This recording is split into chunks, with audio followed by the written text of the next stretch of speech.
ہم دونوں کا ایک ساتھ پرانے قلعے میں داخل ہونا کوئی عقل مندی نہیں، بہتر یہ ہے کہ تم کسی دوسرے روپ میں وہاں چلو۔ ٹھیک ہے، ناگ نے کہا، پھنکار کر اسی وقت سیاہ کالے سانپ کا روپ دھار لیا اور عنبر سے ذرا ہٹ کر جنگل میں اس پرانے قلعے کی طرف چلنا شروع کر دیا جہاں وہ خوفناک بلا رہتی تھی۔ جنگل کا ٹکڑا تھوڑا سا تھا، چلنے پر وہ ختم ہوا تو ایک چڑھائی آ گئی جس کے راستے پر گول گول پتھر بکھرے ہوئے تھے اور درخت ایسے تھے کہ ان کی شاخوں پر ایک بھی پتا نہیں تھا، لیکن وہ کانٹوں سے بھرے ہوئے تھے۔ ناگ سانپ کی شکل میں عنبر کے ساتھ پتھروں میں سے ہو کر چل رہا تھا۔ عنبر نوکیلی چٹانوں والی دیوار کے پاس رک گیا۔ اس نے دیکھا کہ چٹانوں کے درمیان سے ایک چٹان ٹوٹی ہوئی ہے، ایسا لگتا ہے جیسے اسے جان بوجھ کر توڑا گیا ہو۔ یہاں ایک رستہ سا بن گیا تھا جو چار دیواری کے اندر جاتا تھا، جہاں سے باہر ہی بڑے بڑے کھو نظر آ رہے تھے۔ عنبر سمجھ گیا کہ یہی وہ جگہ ہے جہاں خوفناک بلا رہتی ہے۔ اس نے ناگ کو آگے چلنے کا اشارہ کیا اور خود بھی اسی راستے میں سے چار دیواری کے اندر داخل ہو گیا۔ چار دیواری کے اندر سامنے کی طرف پر دیواروں کے اندر بڑے بڑے غاروں کے منہ بنے ہوئے تھے۔ عنبر نے دیکھا کہ ناگ بھی سانپ کی شکل میں ایک گڑھے کی طرف جا رہا تھا۔ اسی گڑھے کی سمت عنبر بھی چلنے لگا۔ وہ ایک چھوٹے سے میدان میں سے گزر رہے تھے جہاں قدم قدم پر انہیں بکریوں کے سر اور ٹانگیں بکھری ہوئی نظر آئیں۔ عنبر سمجھ گیا کہ یہ وہی بے گناہ لوگ ہیں جنہیں بکری بنا کر خوفناک بلا ہڑپ کر کی ہے۔ عنبر اس بات پر بڑا حیران تھا کہ ابھی تک خوفناک بلا نے چیخ کیوں نہیں ماری۔ ظاہر ہے اگر بلا کو ان کی موجودگی کا احساس ہے، چاری دیواری کے باہر ہو سکتا ہے، تو اب تو کیوں نہیں، جبکہ وہ چار دیواری کے اندر آ گئی ہیں۔ وہ ایک طرح سے بلا کے گھر میں داخل ہو چکے ہیں۔ عنبر نے دیکھا کہ سانپ غائب تھا اور وہ ایک غار کے دہانے پر پہنچ گیا تھا۔ غار کا منہ ایک بھیانک شے کی طرح کھلا ہوا تھا اور اندر سوائے پتھروں اور بڑی بڑی اکھڑی ہوئی چٹانوں کے اور کچھ نظر نہیں آ رہا تھا۔ اس کے پیچھے سارے غار میں گہرا دھواں چھایا ہوا تھا۔ عنبر نے خدا کا نام لیا اور اس بھیانک کھو میں داخل ہو گیا۔ وہ پتھروں اور گری ہوئی چٹانوں میں سے ہو کر ان کے پیچھے آ گیا۔ وہ ایک جگہ کھڑے ہو کر سوچنے لگا کہ آگے جا کر کیا کرے، کیونکہ آگے اندھیرا پھیلا ہوا تھا۔ عنبر رک گیا، مگر سانپ اس سے آگے نکل گیا تھا۔ وہ اندھیرے میں ہی پتھروں کے اوپر اور نیچے سے ہوتا ہوا آگے بڑھتا چلا جا رہا تھا۔ ایک جگہ تھوڑی دیر کے لیے ٹھہر کر سانپ نے فضا میں کچھ سونگھنے کی کوشش کی۔ اسے کچھ ایسی بو محسوس ہوئی جیسے ہزاروں لاکھوں چھپکلیاں ایک جگہ اکٹھی کر کے انہیں زخمی کر دیا گیا ہو۔ سانپ آگے چل پڑا۔ دوسری طرف عنبر بھی کچھ دیر کھڑے ہو کر غور کرنے کے بعد خدا کا نام لے کر پھونک پھونک کر قدم آگے بڑھانے لگا۔ سانپ غار کا ایک موڑ گھوم کر باہر آیا تو ایک پل کے لیے ڈر کر پیچھے ہٹ گیا، کیونکہ اس نے اپنے سامنے جو منظر دیکھا تھا اس پر اسے یقین نہیں آ رہا تھا۔ اس کے سامنے پتھروں کے اوپر ایک 2 منزلہ مکان جتنی چھپکلی بیٹھی گہرے گہرے سانس لے رہی تھی۔ سانس کے ساتھ ساتھ اس کا جسم اوپر نیچے ہو رہا تھا اور سانس کی آواز سے وہاں ایسی آوازیں آ رہی تھی جیسے آندھی چل رہی ہو۔ سانپ جلدی سے ایک طرف ہو گیا اور سوچنے لگا اس خوفناک بلا پر کس طرح سے حملہ کیا جائے۔ ادھر عنبر بھی دبے پاؤں چلتا ہوا اندھیرے میں اسی جگہ آن کھڑا ہوا جہاں سانپ پہلے سے موجود تھا۔ سانپ جلدی سے عنبر کے سامنے آ گیا اور اپنی گردن اٹھا کر ایک طرف اشارہ کرنے لگا۔ عنبر نے اس طرف دیکھا تو ایک پل کے لیے اس کے پیروں کے نیچے سے زمین نکل گئی۔ اس نے 2500 سال میں اتنی لمبی چوڑی اور موٹی چھپکلی نہیں دیکھی تھی۔ جہاں اس کا سانس بڑھ رہا تھا وہاں زمین پر سے گرد اڑ رہی تھی۔ وہ تو تاریخ کے دور سے بھی پہلے کا کوئی جانور معلوم ہو رہا تھا جب اس زمین پر انسان کی بجائے بھوت رہا کرتے تھے۔ کیا خیال ہے ناگ تمہارا؟ کیا تم حملہ کرو گے؟ عنبر نے بڑے ہی آہستہ سے اپنا منہ ناگ کے کان کے قریب لے جا کر کہا۔ ناگ سانپ کی شکل میں کوئی جواب تو نہ دے سکا، مگر اس نے گردن ہلا دی کہ ہاں میں حملہ کروں گا، اور بھیانک بلا کے پیچھے کی طرف نکل گیا۔ ابھی سانپ بلا کے قریب ہی پہنچا تھا کہ جیسے غار میں بونچال سا آ گیا۔ بلا نے اٹھ کر آنکھیں کھول دیں اور ایک جھرجھری سی لی۔ اسے آدمیوں کی موجودگی کا احساس ہو گیا تھا۔ بلا اٹھ کھڑی ہوئی۔ اس نے اپنی لوہے جیسی دم بڑی زور سے غار کی چھت پر ماری۔ وہاں سے کتنے ہی پتھر نیچے گر پڑے۔ پھر اس کے ساتھ ہی بلا کے منہ سے ایک دہشت ناک چیخ نکل گئی۔ اس چیخ نے غار کے اندر ایک دہشت طاری کر دی اور خوفناک آواز کے ساتھ بڑے زور سے سانس لے کر بلا نے وہاں آندھی مچا دی۔ سانپ جلدی سے ایک پتھر کے نیچے چھپ گیا اور عنبر ایک طرف ہٹ کر کھڑا ہو گیا۔ سانپ تو بلا کو دکھائی نہیں دے رہا تھا، مگر عنبر اسے صاف نظر آ گیا۔ ایک انسان پر نظر پڑتے ہی بلا کی آنکھوں سے ایک بھیانک قسم کی چوکا چوند کر دینے والی روشنی نکلی اور عنبر کے اوپر پڑی۔ اگر عنبر کی جگہ کوئی اور ہوتا تو وہ یقیناً ایک صحت مند بکری میں تبدیل ہو گیا ہوتا، مگر عنبر پر چونکہ جادو اثر نہیں کرتا اس لیے وہ اسی طرح انسان کے روپ میں ہی کھڑا رہا۔ خوفناک بلا نے اب کے منہ سے آگ کی چنگاریاں نکال کر عنبر کے اوپر پھینکی۔ ان چنگاریوں میں اس قدر زیادہ گرمی تھی کہ ارد گرد پڑے ہوئے پتھر پگھل گئے اور پانی بن کر بہہ گئے، مگر عنبر پر اس کا کوئی اثر نہ ہوا۔ وہ پہلے کی طرح اپنی جگہ پر خاموش کھڑا رہا۔ خوفناک بلا تو غصے میں پاگل ہو گئی۔ یہ پہلا موقع تھا کہ کسی انسان پر اس کا جادو نہیں چل رہا تھا۔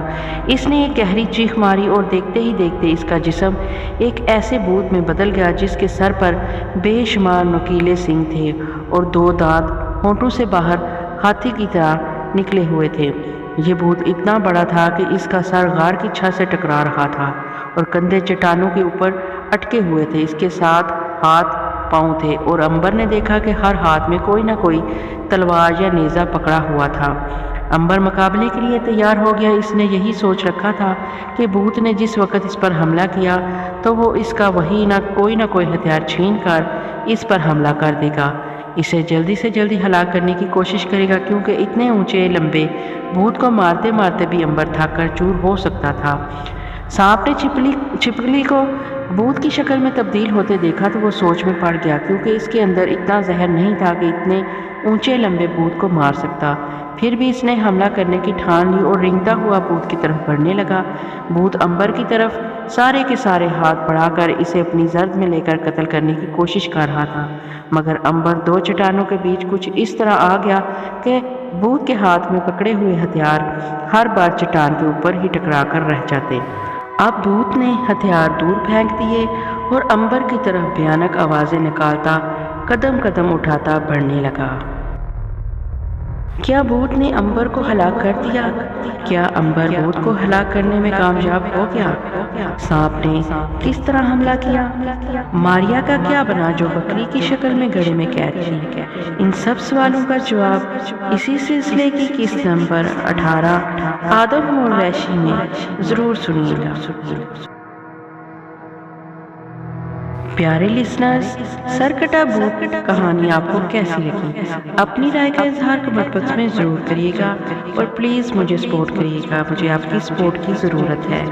انشاءاللہ بہت جلد اس کہانی کا اگلی قسط لے کر آؤں گی، تب تک کے لیے اجازت دیجیے۔ اللہ حافظ۔